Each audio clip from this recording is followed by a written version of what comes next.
How to create your own map on Google Maps. Hey everyone, welcome to another tutorial. In today's video, I'll be showing you guys how you can easily create your own map on Google Maps. But before getting started, don't forget to hit the like button down below and subscribe to the channel.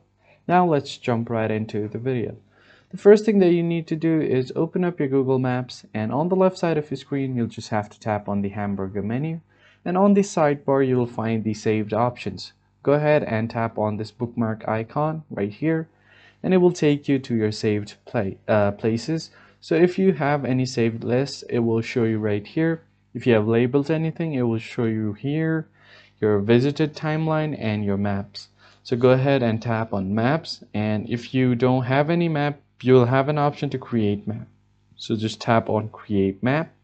It will open up a new tab, and here it will be saved on your Google Drive. So just tap on create, and now it will ask you to create a map.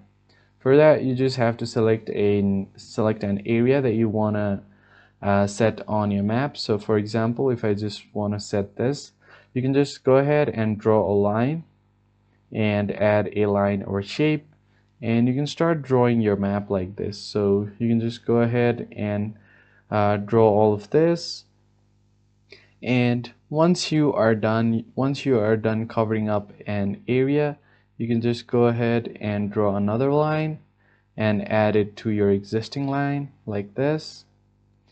And once you are done with it, so just go ahead and tap on done, and it will ask you to name your map. So go ahead, and I'm just going to name it demo map.